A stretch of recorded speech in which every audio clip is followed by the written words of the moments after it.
Life has an interesting way of showing up. While you might have the opportunity to prepare for the unexpected, sometimes you don't have any warning.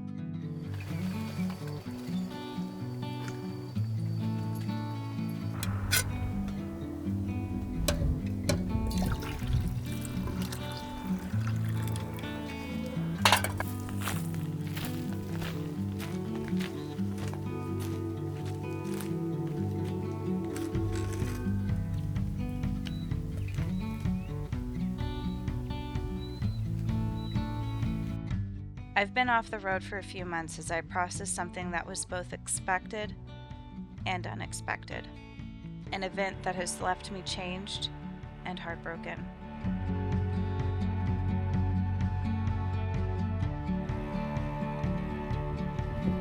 In these moments, I'm thankful to be surrounded by those who care about me. My friends and family have been my biggest support system as I've processed the loss of my bestest friend.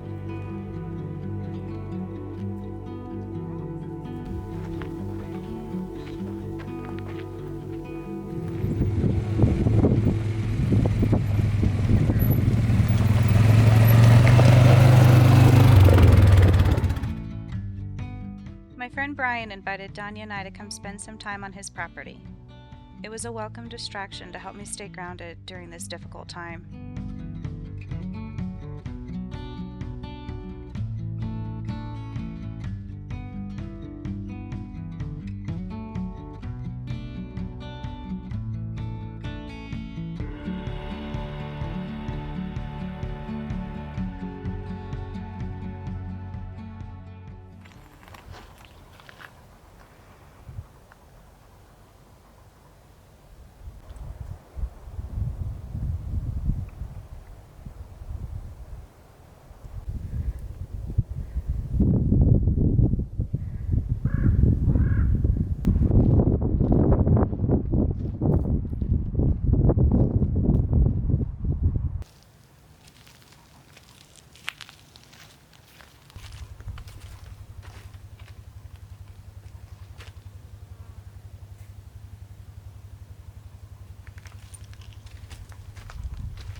Alright, so I guess I'll just jump into it.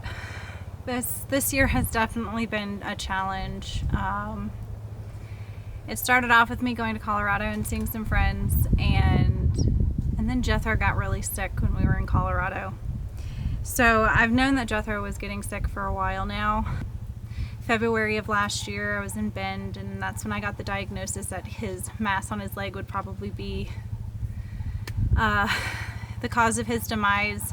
I've definitely been in my bonus months with Jethro, but when I was in Colorado, he ended up having to go to the emergency vet, and I thought I was going to have to put him down in Colorado. None of the vets were comfortable putting him under anesthesia in his condition due to his age and other factors, so it was kind of just a waiting game. So I ended up getting some antibiotics and some pain meds, and I put him on some CBD oil, and he got pretty good pretty quickly, to the point where we went on a couple more trips and he was running and playing and eating again, but it went downhill pretty quickly from there. I'm thankful that I got one final trip in with Jethro. My friend Danya and her dog Priya and my crew and I went to the Anza Borrego area in Southern California, and unfortunately that was Jethro's last ride. One morning I woke up and he was not doing good at all. He was shaking and drooling excessively. His eyes were glossy and they were just hazed over. He was just not in a good position. So he wouldn't eat, he wouldn't do anything. And so it was literally overnight. One minute he was fine, the next minute he wasn't. I lost my best friend, and that really sucks. But I know that he's going to be with me in spirit, and it's hard to fathom doing this lifestyle without him, but life goes on and so must we, and I'm just trying to make the best of it and bring him along as much as I can. So, yeah.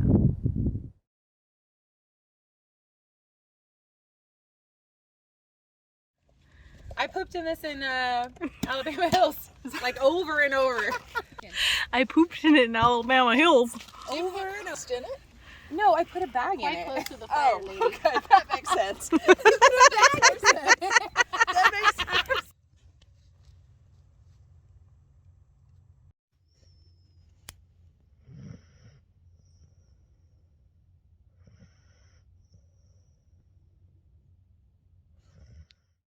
Good morning. So comfy up there.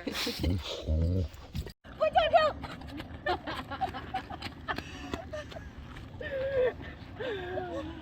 Did anybody else want to go dancing? No. Apparently we danced enough last night.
Why is it that when I start filming, they don't?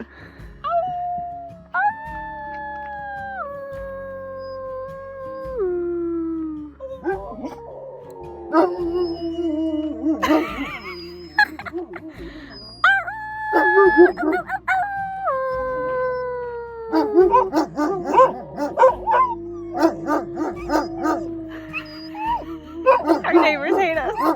Our neighbors hate us.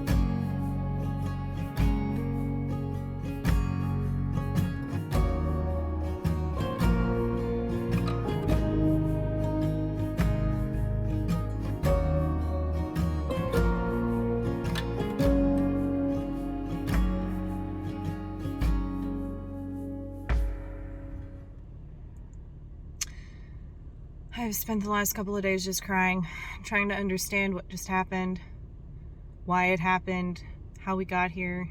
I have to remind myself, like, I've known about this for a while, this has been coming, but now that it's here,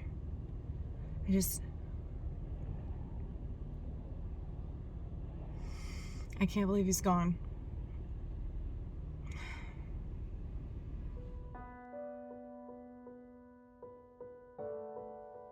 Back in 2012, I had no idea that my life would be impacted so much by this little furry animal. He was so tiny back then. I remember driving from Kentucky to North Carolina to pick up this little dog in the middle of nowhere. And on the way home, he was so small. He slipped from my hands and fell between the door and the seat. I panicked.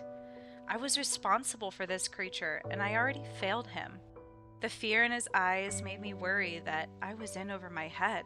When I retrieved him and held him in my arms, his fearful look turned to comfort and ease. I'll never understand why life took you away from me so soon. I've gone back and forth in my mind about the whys and not enough times. So instead of being depressed and discouraged and focusing on the fact that you're gone, I'm choosing to focus on the beautiful life we had together.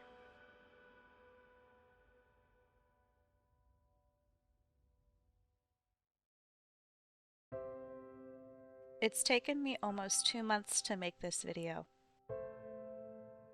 I'm still healing and processing life without him.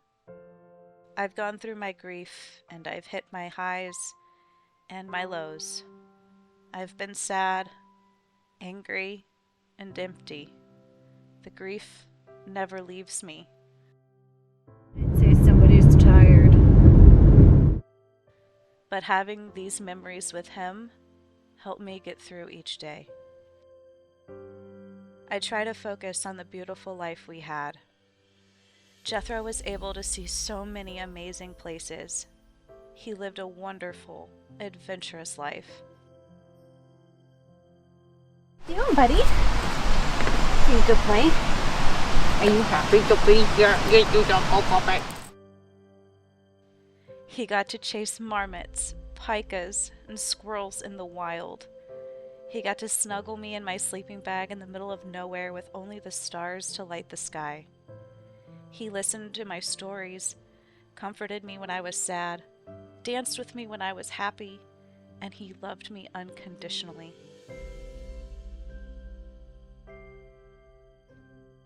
I will forever miss those beautiful brown eyes, his curiosity to explore the unknown, and his soft fur coat.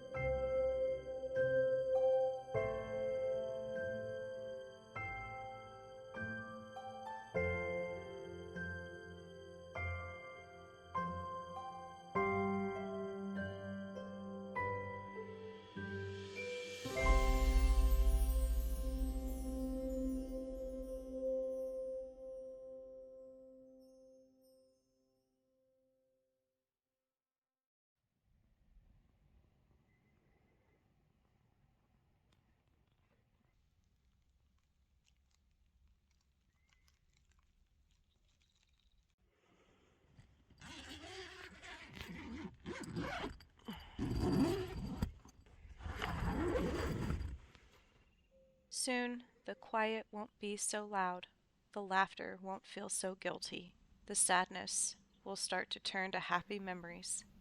I'll never forget you, my sweet, sweet boy. Thank you, Jethro, for the wonderful life you gave me.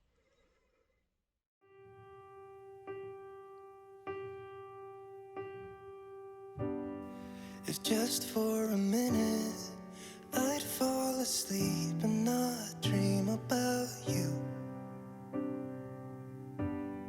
I hate to admit it, I'm out of ideas, I don't know what to do. Most of the times I think I'll make it through, but all that it takes is one image of you and it shivers. Nobody knows the way it shivers. Nobody knows.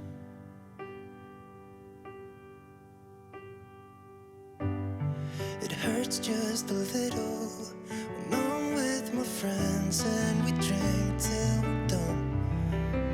Yeah. So I can't remember how it would feel to wake up in that bed right beside you. All of the memories I tried to erase just comes back when I'm sober and I see that face and it shivers.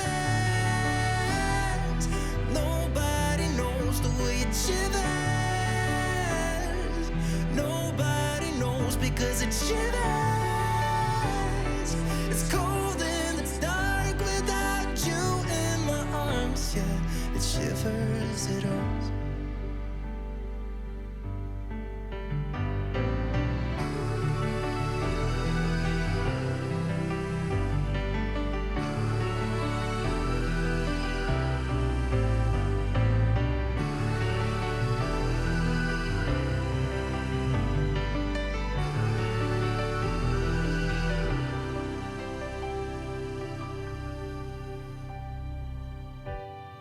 If just for a minute I'd fall asleep and not dream about you. And I hate to admit it, I'm out of ideas. I don't know if I'll cope with